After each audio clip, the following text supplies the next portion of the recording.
Complicado. Vou traduzir: com ira no coração. Da glória a Deus, doente, desempregado, sem dinheiro, com problemas de saúde, problemas financeiros, problemas conjugais. Estou só traduzindo. É difícil. Da glória a Deus, quando nós sabemos que somos nação eleita e que pecamos,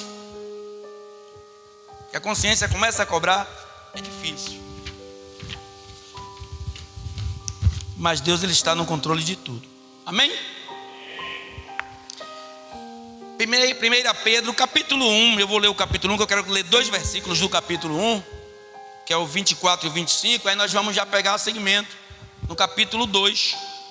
Capítulo 1, versículos 24 e 25.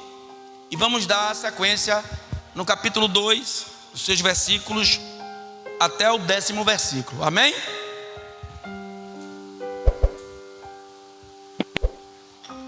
Porque toda a carne é como erva, e toda a glória do homem como a flor da erva. Secou-se a erva e caiu a sua flor, mas a palavra do Senhor permanece para sempre. E esta é a palavra que entre vós foi evangelizada. Deixando, pois, toda a malícia e todo o engano e fingimentos e invejas e todas as murmurações, desejai afetuosamente, como meninos novamente nascidos, o leite racional, não falsificado, para que por ele vades crescendo.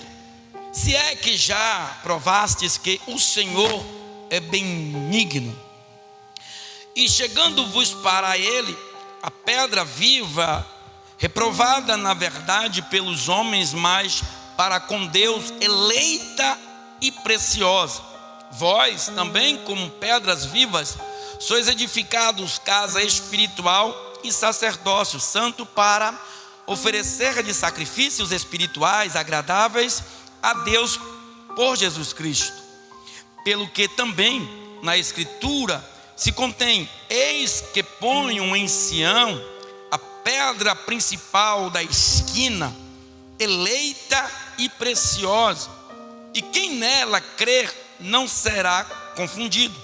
E assim para vós, os que credes, é preciosa, mas para os rebeldes, a pedra que os edificadores reprovaram, essa foi a principal da esquina, uma pedra de tropeço e rocha de escândalo para aqueles que tropeçam na palavra, sendo desobedientes para o que também foram destinados. Mas vós sois a geração eleita, o sacerdócio real, a nação santa, o povo adquirido, para que anuncieis as virtudes daquele que vos chamou das trevas para a sua maravilhosa luz.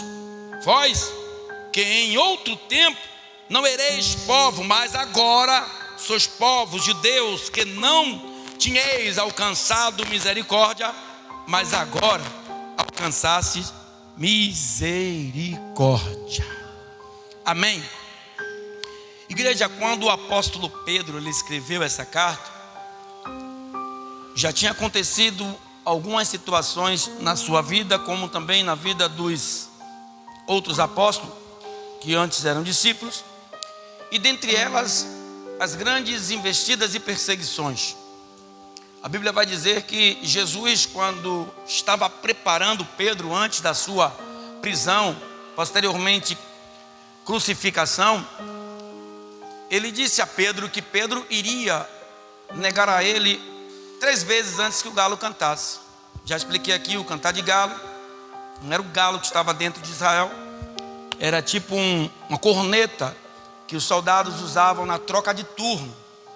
O que Jesus queria dizer a ele é que antes que o sol raiasse, que ele ia trair Jesus, porque Jesus ficou aquela noite preso. Jesus falou com ele, e quando ele se recobra na sua consciência após a ressurreição de Cristo, bate-lhe um grande arrependimento. Junto com o arrependimento, um crescimento grande, forte e espiritual, porque Jesus subiu, mas deixou o Espírito Santo como nosso Consolador. Atos capítulo 2, Pedro estava também onde teve esse grande manifesto da presença do Espírito Santo, onde começaram a falar em outras línguas. Depois desse acontecimento, Pedro, ele ganha quase 3.000 pessoas pregando para Jesus. E também, quando ele estava no costume de ir ao templo com mais frequência,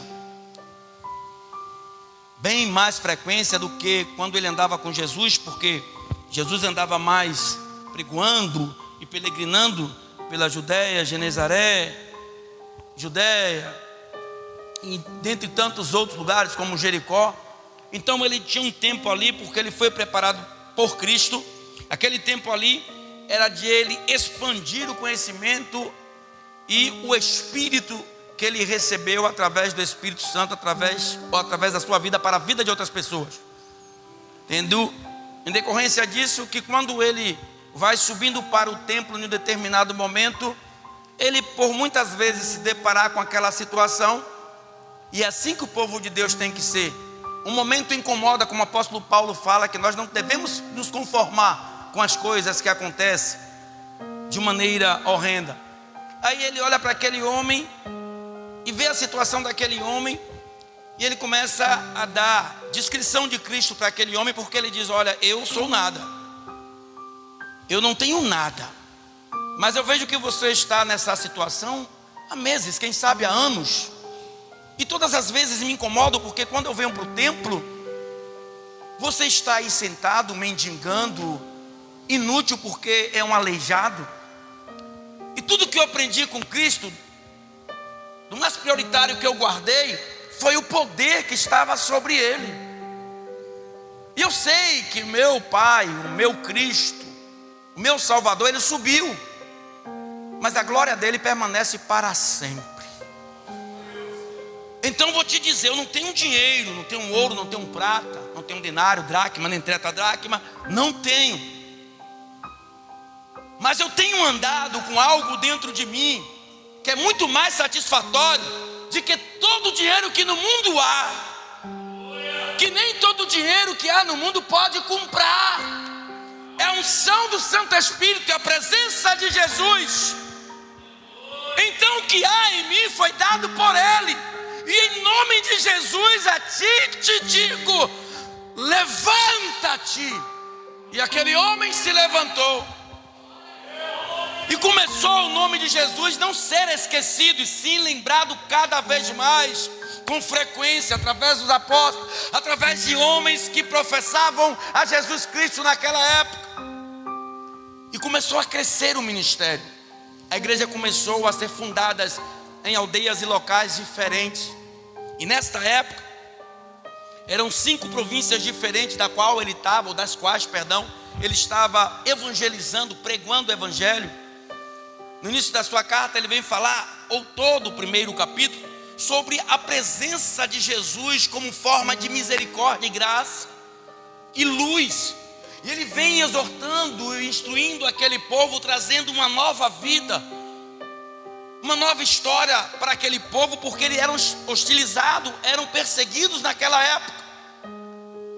As 5 províncias onde eles viviam naquela época, hoje é conhecido como Turquia. E o povo vivia completamente perseguido, no meio de pessoas pagãs, pessoas que não conheciam ou que não queriam conhecer a Cristo, como nos dias de hoje. Mas ainda assim ele insistia, persistia em pregar e anunciar a palavra. Mas muitas vezes a perseguição era tamanha que o povo esmurecia, como nos dias de hoje. Como eu disse, os nossos inimigos hoje são outros. E o inimigo mais letal que nós temos está dentro de nós, de uma forma hipotética de dizer, que se chama-se esfriamento espiritual. Então, na trajetória da vida dos apóstolos, exceto Judas, que se vendeu por 30 moedas de prata, os demais foram subindo em escala espiritual, diferente dos dias de hoje. Infelizmente, falo isso não acerca dos membros, mas acerca dos pastores e dos líderes de igreja. era diferente naquele dia, porque cada dia eles cresciam mais em espírito, em conhecimento, em entendimento, em capacidade, e cada dia eles exploravam aquilo de uma maneira tão revigorante, que exalava no meio daquele povo, onde pessoas eram alcançadas pela presença de Jesus, mesmo sem ele estar presente fisicamente. E Pedro começa a escrever esta sua primeira carta, trazendo a eficácia da palavra para o costume daquele povo, para que eles tivessem entendimento, para que eles soubessem lutar contra o diabo, com a capacidade que Deus deu através de Cristo Jesus, com o ensinamento da palavra. Lá no capítulo de número 1 Coríntios, capítulo 12, ele já trata sobre isso, como nós, membros de um único corpo, nós, como uma nação eleita de Deus, igreja, aqui estamos divididos em carnes, mas entretanto, unidos em espírito. E temos que ponderar isso em nosso coração, para que vá o que diz, 12, porque assim como o corpo é um e tem muitos membros, e todos os membros, sendo muitos, são um só corpo, assim é Cristo também, pois todos nós fomos batizados em um espírito, formando um corpo, que quer judeus, quer grego, quer servos, quer livres, e todos temos bebido de um mesmo espírito. E ele estava cheio desse espírito. E eu pergunto a nós agora, o que nos impede de mantermos esse espírito dentro de nós? O que nos afasta da eficácia da palavra, do entendimento da palavra, lograda isso, a unção predominante em nossas vidas, se dermos lugar, que é a presença de Jesus? Porque o que ele queria e o que ele fazia, e queria que as pessoas também fizessem, era que tivesse o mesmo costume de Jesus: andar em santidade, fidelidade e notoriedade de vida.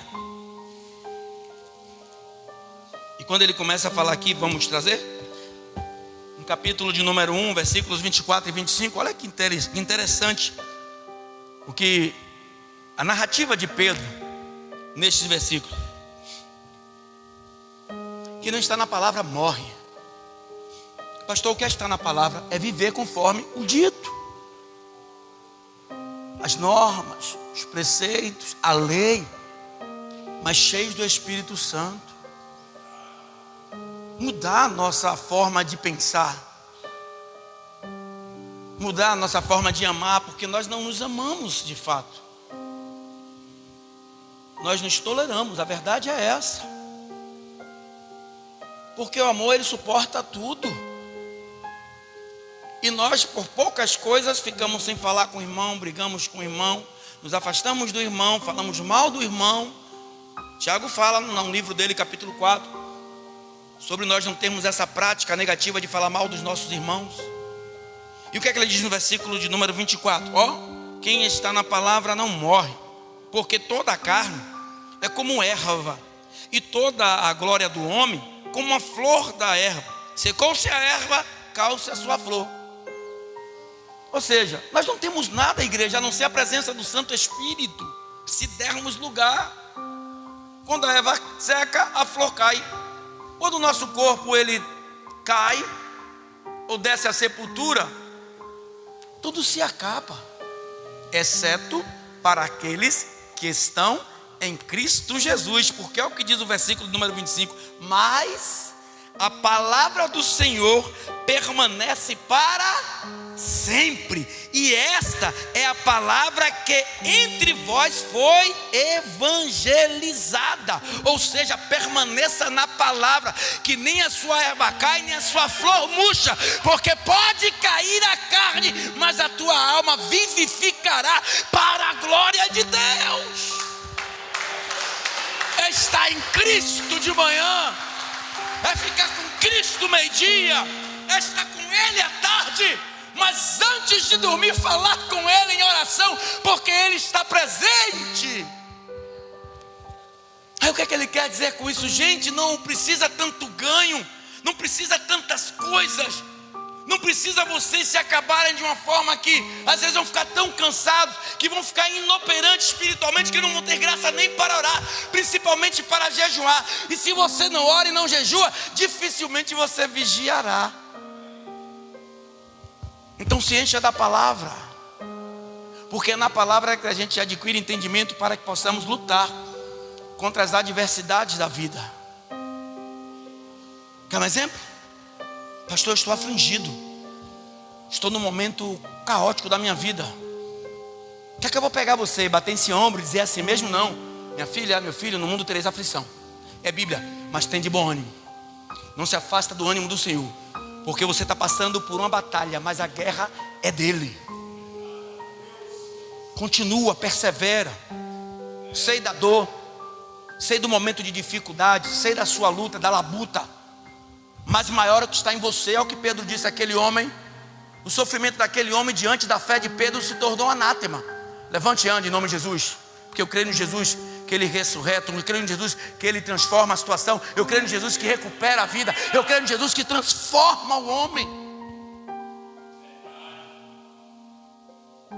Versículo 1 a 3 do capítulo 2, olha o que diz a palavra do Senhor. Da carne para o espírito, fazer uma analogia ao livro de Gálatas capítulo 5, versículos 16 a seguir, deixando pois toda malícia e todo engano e fingimentos e invejas e todas as murmurações, desejai afetuosamente como meninos novamente nascidos no leite racional, não falsificado, para que por ele vides crendo. E é que já provastes que o Senhor é benigno. Ou seja, é como um menino que nasce, os quais mamam. Já viu o desejo como ele fica no peitinho da mamãe? Para que haja nele um desenvolvimento na sua matéria física. Assim é na vida espiritual. O leite do Senhor é a palavra, para que nós tenhamos entendimento e venhamos crescer. E quando nós já estivermos já numa capacidadezinha espiritual crescida, já vamos entender que Deus, Ele é benigno. E sabendo disso, nos afastaremos da investida do diabo. Aí Jesus se coloca como a pedra de esquina em Sião, das quais alguns não deram tanto valor assim. Quando nós nos transformamos, igreja, a nossa vida, sobre nosso corpo, sobre nossa mente, nosso coração, há um liberar de perdão, há um amor racional, há uma unanimidade em entendimento, uma capacidade de viver juntos sem ter coisas que venham desfalecer a tua vida espiritual, porque nós somos novas criaturas. Quer ver uma reportagem fantástica que eu vi? Fato verídico, não sei em que década. Pela filmagem era antiga. Um serial killer matou mais de 40 mulheres nos Estados Unidos. Não sei se na Flórida, não sei se em Nova York, não sei. Mais de 40 mulheres, jovens, adultas, crianças de 8, 9, 10 anos. E nos Estados Unidos tem um costume deles de pegar o réu e colocar de frente a família das vítimas, para que as pessoas verbalizem o que estão sentindo ali.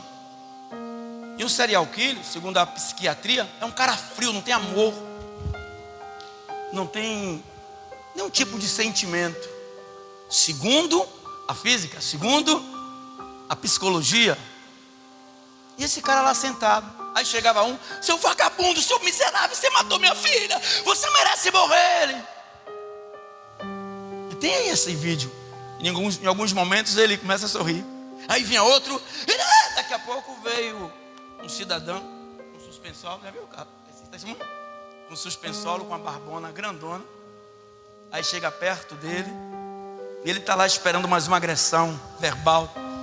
Uma mesa como essa aqui, ele sentado, os policiais assim, o juiz.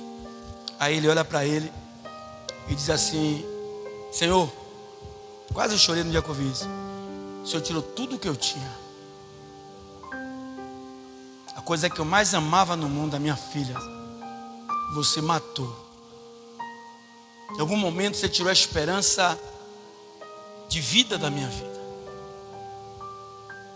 Mas, segundo o Cristo que hoje eu sirvo, e Ele me ensinou assim, eu te perdoo. Quando Ele falou isso, o serial killer, o psicopata, olhou para ele, abriu os olhos e começou a chorar. O poder de Deus transforma a vida. O que estava dentro daquele homem, mesmo no momento terrível, deplorável, angustiante da tua vida, ele sereno olhou para ele, rolou algumas lágrimas e disse: eu te perdoo. Se depender de mim, você está perdoado. Ele não suportou e começou a chorar. Por quê? Essa palavra tem vida. Essa palavra remove montanhas. Essa palavra abre mares. Essa palavra quebra muralha. Essa palavra faz o vento ele começar a revolver as águas, aonde traz ali um grande tsunami nas águas. Esta palavra traz transformação de vida para aqueles que têm o coração aquebrantado. O que é que ele quis dizer? O que é que Pedro quis dizer com ao povo? Quando ele estava dizendo para não viver maliciosamente, enganosamente, com fingimentos, invejas, né, e nem murmurações, mas, no entretanto, que desejasse afetuosamente como meninos, novamente nascidos no leite. Ele quis dizer o que está escrito no capítulo 1, versículo 16: porquanto escrito está, sede santos como eu sou santo. Sabe o que é santidade? Foi uma transformação de vida que, quando nós experimentamos isso, é uma coisa tão fantástica. Eu não sei de algo mais prazeroso que você já sentiu ou fez na vida, em todos os sentidos do seu corpo, em todos os níveis da sua vida, no nível físico, no nível emocional, no nível intelectual, no nível espiritual. Não tem nada mais prazeroso de que você sentir a presença de Deus na sua vida. Uma pessoa te olhar com ódio, você ir lá acariciar, abraçar e transformar aquele ódio em carinho. Uma pessoa que te deseja mal, você ir lá e chegar para essa pessoa: você não me ama, mas eu te amo. É você transmitir para aquela pessoa algo que está dentro de você, não por merecimento, mas por graça. É a mudança de vida. É o leite que está fermentando dentro de você e te dando um crescimento para um outro patamar, patamar de vida que o homem não compreende, que a mulher não entende, que o mundo ele não se adequa. Porque a Bíblia já nos fala: o mundo jaz no maligno. De que mundo ele está falando? O mundo criação. Já falei sobre isso aqui, né? Tem o mundo da criação, o mundo dos mares, das florestas, das estrelas, do sol, e tem um mundo sistemático. Aí o mundo criação, já nesse mundo maligno, o sistema podre que nós estamos vivendo, da violência, da prostituição, da pedofilia, do tráfico, das milícias, da corrupção. Então tem muitas pessoas que se deixaram levar, mas nós que somos nação eleita, temos que nos posicionar na presença de Deus e não deixar que o diabo retire de nós a nossa coroa. Versículo número 4 a 6, ele vem falar da pedra. Olha o que ele diz. Ele nos compara com ele, ou seja, dá a nós a qualidade de vida de viver como ele viveu. E chegando-vos para ele, a pedra viva, que era Jesus, reprovada na verdade pelos homens, mas para com Deus eleita e preciosa. Vós também, que somos nós, como pedras vivas, sois edificados casa espiritual e sacerdócio santo, para oferecer de sacrifícios espirituais agradáveis a Deus por Jesus Cristo.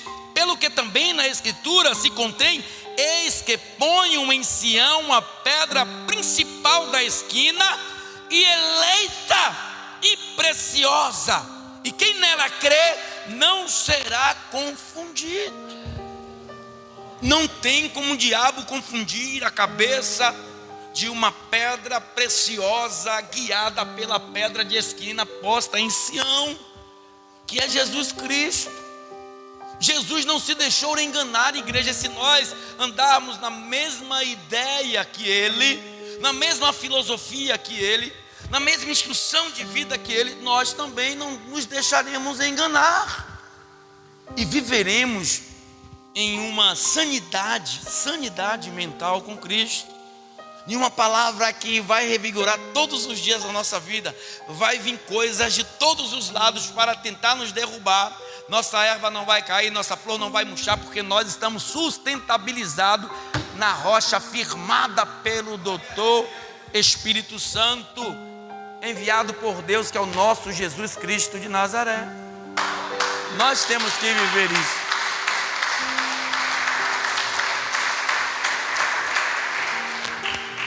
Só que aí, em meio a essa palavra de exaltação do apóstolo Pedro para aquele povo, assemelhando cada um deles, ou cada um de nós, como uma pedra, como Jesus Cristo, andar como Ele andou, Ele fala sobre a queda de alguns entre nós. Não falo isso acerca de pecado momentâneo ou contínuo. Não falo isso acerca de nós nos esfriarmos muitas vezes na fé, não. Eu falo isso daquelas pessoas que se apostataram mesmo, né? Que negligenciaram mesmo a palavra de Deus, que escarneceram, que não pretendem nem regressar para adorar ao Senhor de uma forma abrangente, para que agrade o coração de Deus. Olha o que diz o versículo 7 e 8 sobre a vida daqueles que não dão lugar à palavra do Senhor. E assim para vós, os que credes, é preciosa, mas, parte B do versículo 7, para os rebeldes, a pedra que os edificadores reprovaram, essa foi a principal da esquina, e uma pedra de tropeço e rocha de escândalo para aqueles que tropeçam na palavra, sendo desobedientes para o que também foram destinados. Você foi destinado para receber essa palavra. Você foi chamado por Deus para ser também uma pedra de esquina, mas a tua desobediência, a tua falta de aptidão com a palavra de Deus, aquela palavra ou aquela pedra se tornou pedra de tropeço. Por quê? Você se afastou da pedra, você se afastou de Cristo e se alogrou com o mundo, e tem dado mais lugar e ouvidos, atenção, àqueles que não são, e se afastando daquele que era, e sempre será o autor e consumador das nossas vidas. Para esse, Jesus é como pedra de tropeço. Por quê? É a pedra de tropeço. Vamos fazer aqui uma comparação.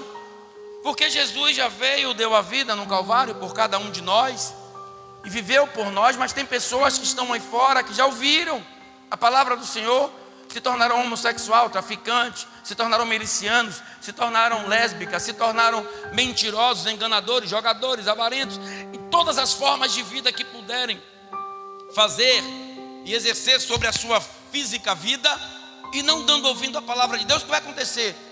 Quando chegar diante do trono da graça, Jesus vai olhar para ele, Deus vai olhar para ele e vai dizer a ele: apartai-vos de mim, eu não te conheço. Porque tropeçaram na palavra ou na pedra, tropeçaram em Cristo, passaram por cima de todas as responsabilidades que a ele foi dada, porque está dizendo a palavra do Senhor que nós somos destinados a isso. Todos nós que nascemos, já nascemos destinados a provar da salvação por intermédio de Cristo, por misericórdia, através da sua graça infinita. Por que tropeçamos nela? Porque não damos ouvidos. Aí no versículo de número 9 e 10, para finalizarmos, aí já vai falar de nós. Tem nação eleita aqui? Mas vós sois a geração eleita, o sacerdócio real, a nação santa, o povo adquirido, para que anuncieis as virtudes daquele que vos chamou das trevas para a maravilhosa, ou para a sua maravilhosa luz. E como é que ele nos chamou, igreja? Como é que ele chamou a cada um de nós? Através da palavra. E o que é que a palavra diz? Ela vai estar te apresentando a luz. Ou seja, eu sou o verbo, e o verbo se fez carne, e eu sou a luz do mundo, a pedra de esquina, para aqueles que nele crer não pereçam, mas tenham a vida eterna. Isso é para nós, povo santo, nação, geração eleita, povo chamados e escolhidos por Deus. Somos destinados à glória. Somos lavados e remidos pelo sangue do Cordeiro para provarmos da casa de Deus e lá habitarmos eternamente. Porque outrora éramos errantes, fumantes, perturbadores de paz, éramos pecadores, contaminados, e Ele nos lavou, nos purificou e trouxe uma nova vida, nos deu leite, nos deu capacidade de arrependimento, nos deu capacidade de batizarmos e nos deu agora a prova viva que Ele é a nossa pedra de esquina.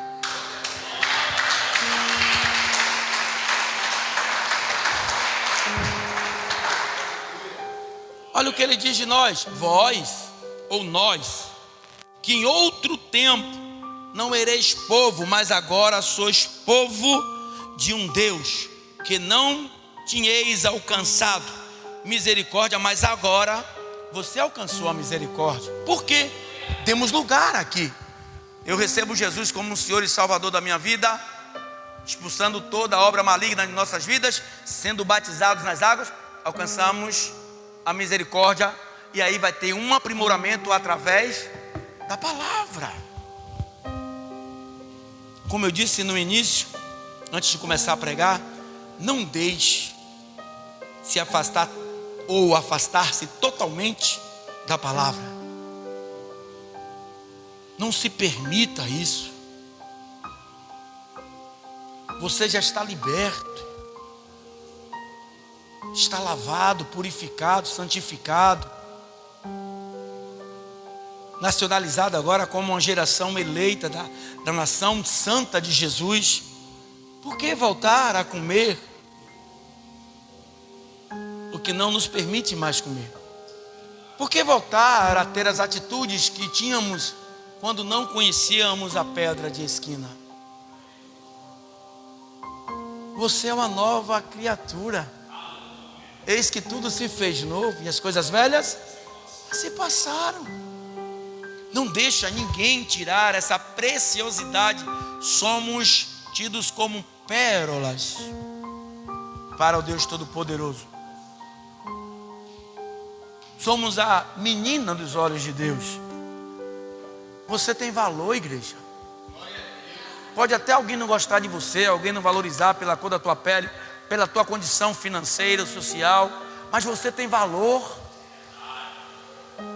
Não se permita que alguém defraude em você algo, fale de você algo, que lance a tua autoestima no chão, para que você dê legalidade de inimigo trabalhar e tua vida espiritual e a lama. Não. Imagina a situação de Pedro. Eu vou voltar a falar. Ele não tinha um centavo no bolso, mas estava cheio de ousadia. Tenho nada para te dar aqui, meu amigo. Nada. Tenho nada. Não tenho uma prata aqui, não tenho um ouro, não tenho nada. Mas eu tenho Jesus. Jesus chega a dizer isso a Paulo, ao apóstolo Paulo.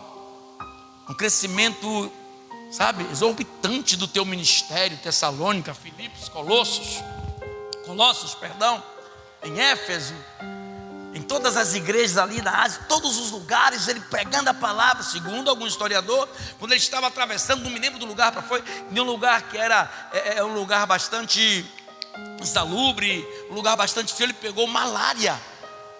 Segundo historiador, É isso que ele fala do espinho na carne, daquela enfermidade atrapalhando o ministério dele. Alguns dizem que é pecado, não tem nada a ver. Ele disse: agora, acamado com várias igrejas para pregoar a palavra, Jesus disse: Paulo, a minha graça te basta. Paulo, mesmo sem estar presente, a presença espiritual dele era forte nas igrejas, porque quando ele escrevia as cartas, era com a autoridade de Deus, liberada por Cristo, porque Jesus transformou a vida do apóstolo Paulo. E nós podemos ser transformados, assim como ele transformou o apóstolo Paulo, assim como ele transformou a Pedro. Mas se você der lugar ao inimigo, ele faz de você farrapos. Ele te arrasta pelo chão, te faz de pano de chão. Ele te humilha. Ele acaba com a sua vida.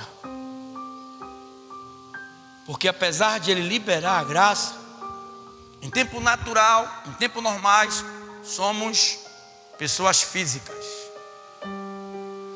Somos carnais. Caído para a concupiscência, para a iniquidade, para a promiscuidade, para a violência, para a mentira, para todas as coisas que que a vida possa nos propor, porque somos carnais. Mas quando damos lugar ao Espírito, Ele transforma a nossa vida. Então, o momento é esse. No momento mais degradante da vida do povo que seguia a palavra através dos apóstolos, quando Pedro estava preso, Tiago já tinha sido morto, eles sabiam a força que eles tinham. Não era para ficar atrás de reino, ficar atrás de palácio, de Herodes, de Alexandre, de Caifás. Não. Prenderam ele lá, está preso. Vamos falar com quem é de direito, general de guerra. Vamos falar com ele. Quem foi que ele mandou? Um advogado simples, não, porque o advogado já veio, está lá advogando nossa causa. Ele mandou um anjo. Acorda, Pedro, levanta, calça as sandálias, põe tua capa sobre tuas costas, segue-me, Pedro. Quando Rode abre a porta, que Pedro bate, que Rode abre a porta, uma menina entre 15 e 16 anos, ela entra ligeira e diz: o nosso amado Pedro está na porta. Não tinha possibilidade humana de Pedro ser solto, ele ia morrer no outro dia. Mas quando Deus quer, quando o povo de Deus ora, o milagre acontece. Ele passou por todos os soldados, abriu as portas sem precisar de chave, e Pedro foi liberto.